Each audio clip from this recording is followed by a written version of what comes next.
Hey, it's Sean and welcome to my travel channel. Today, we're walking along the iconic Freedom Trail in Boston. Now, I've been to Boston before and it's such a huge city that it has anything that you could possibly want to see. But we're gonna focus on some of my personal favorites since I've been to the city before, such as Quincy Market, Boston Commons, and some other top sites from the American Revolution. But before we do, don't forget to like and subscribe. Let's go explore together.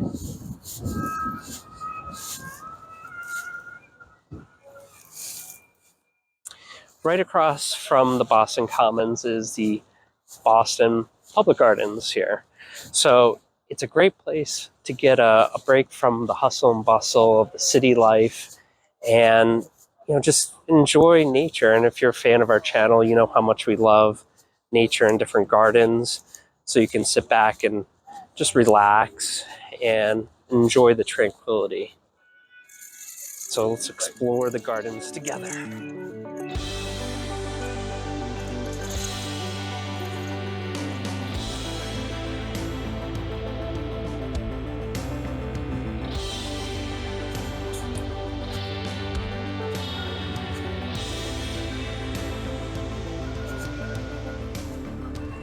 One of the sculptures is the Ducklings sculpture, which is a tribute to Make Way for the Ducklings children's book.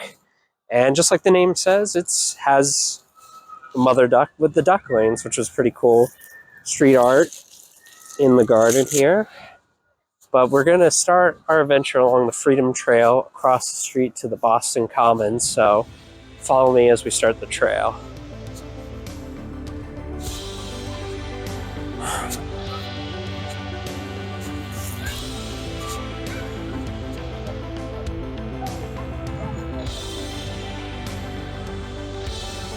One of the best spots to start your journey on the Freedom Trail is Boston Commons, and like I mentioned earlier, just a short distance from the gardens.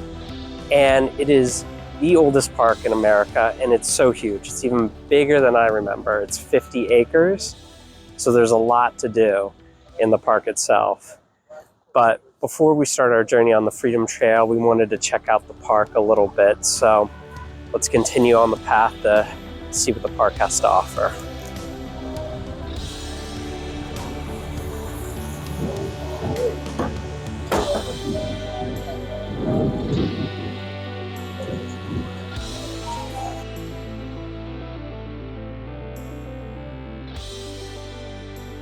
Right across the street from the Boston Commons is the Massachusetts State House, which was built in 1795. It's a great place to stop, get a nice photo, but we're going to continue on the Freedom Trail and see some other sites as well. When you start your journey at Boston Commons, you can purchase a guided tour, or you could totally do it yourself. The Freedom Trail itself is about 2.5 miles and super easy to navigate. All you have to do is follow the red bricks in the line and it takes you to all the sites, which there's about 16 different sites. Unfortunately, we are a little bit limited on time, so we won't be able to see all of them, but very convenient.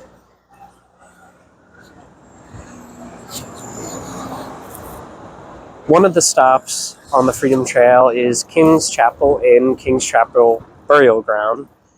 This is one of the oldest burying grounds in colonial history. I mean, this is before Revolutionary times, but it's an interesting sight to see what was life before our forefathers, as well as the first church in the United States.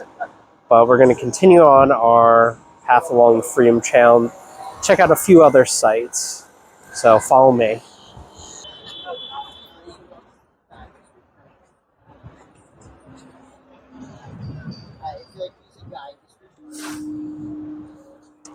Our next stop is the Granary Burying Ground, which I guess I didn't use the word cemetery or burial back in the day, but you have a lot of forefathers here, such as Sam Adams, John Hancock, Paul Revere, and I believe it is John Paine?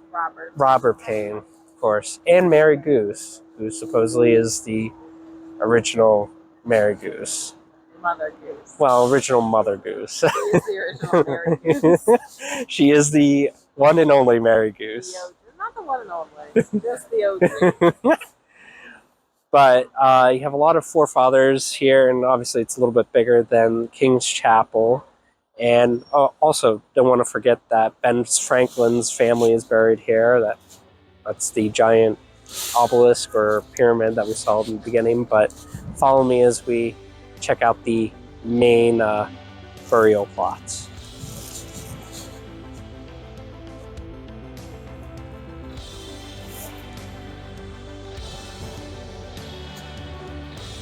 The Freedom Trail is great to see the different sites, and it's totally worth it if you're a budget traveler. But some of the sites are individually ticketed, like the old meeting house and the old state house. But for us, we recommend if you're gonna pick a spot, pick your favorite spot and go into that place to pay for the ticket. But we're gonna continue on the Freedom Trail, so follow me this way.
On our next stop here, one of the must-do places is Faneuil Hall and the Quincy Market. Faneuil Hall was the original marketplace, as well as a meeting place with our forefathers and revolutionists. And then the Quincy Markets were built like in the 1800s later on, but it's a great place to grab a bite to eat as well.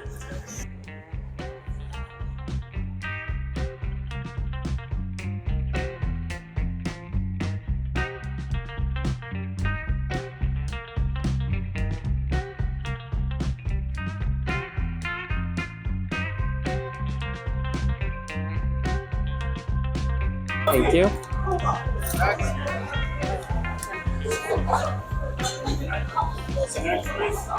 Oops, sorry. Quincy Market is one of the must-dos I would recommend.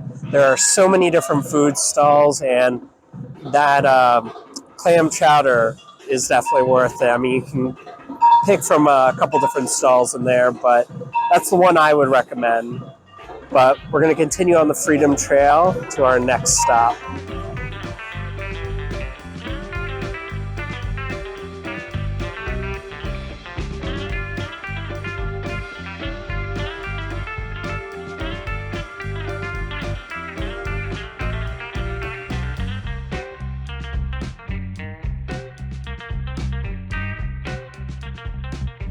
The North End is famous for Italian restaurants and Italian bakeries. It's like Little Italy of the city. So it's a very classic place that you can stop, get a bite to eat, and even enjoy a little dessert and get a taste of Italy in Boston. And it's really convenient since it's along the Freedom Trail.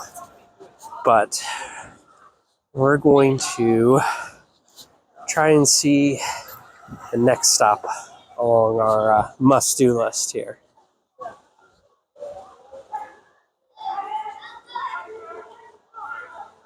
Behind me, we have the Old North Church, which is most iconic for lighting the 2 lanterns, which, if you remember the Paul Revere story, he rode all the way to tell people that the British were coming by lighting the 2 lanterns, one by land, 2 by sea. So the British were coming by sea. So that is how iconic this church is. It warned the people that better get out of town before the British come in. So let's continue on the trail. Get out of town or like take up arms? Mixture of both, depending on where you stood. Take up arms. Take up arms. Pretty sad. All right, let's go head into the print shop first.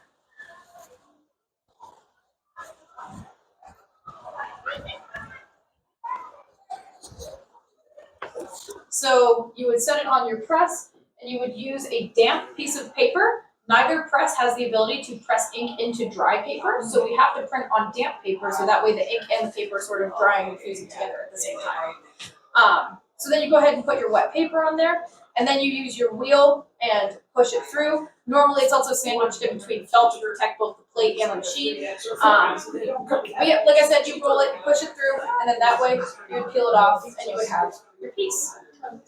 So that's the intaglio press, or the copper plate press.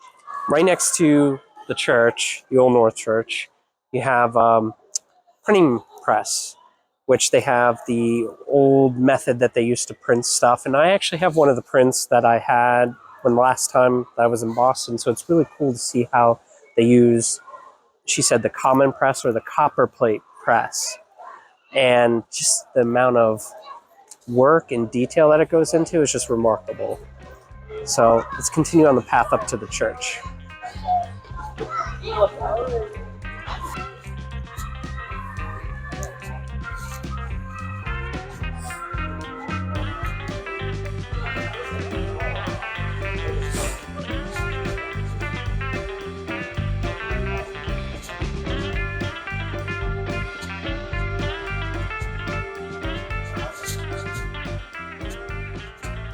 Just a short distance from the church, you have Copp's Hill Burying Ground, which is the largest burying ground in the North End, which had residents from way back in the day. But we're not going to stop there, as we're heading towards one of my favorite sites coming up, so stay tuned for that.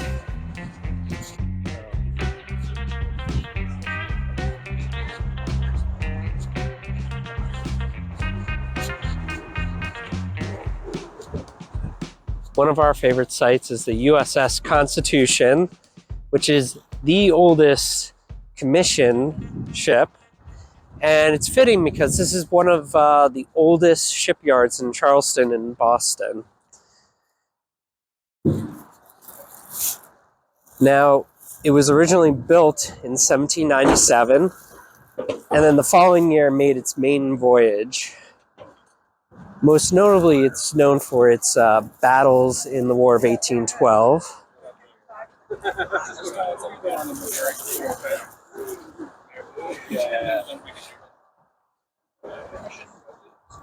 But you can see that they've really kept the original ambiance of the ship.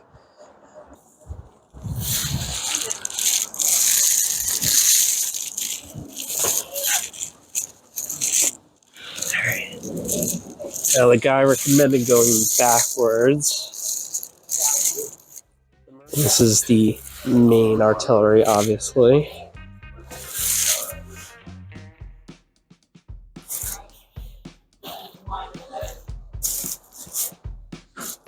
For someone that is 5'10", not really too tall, this is very short.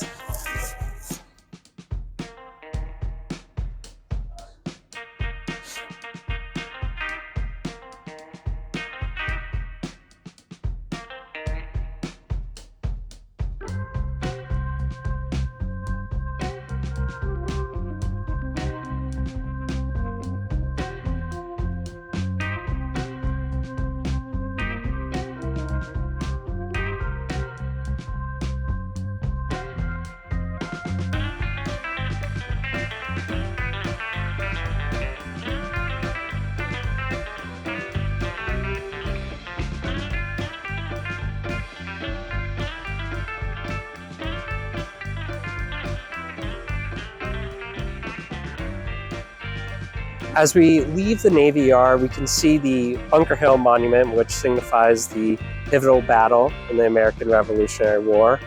And it's along the Freedom Trail, but as you can see, sun's setting, so we're wrapping up our experience in Boston, but there's so many sights and great food in this city.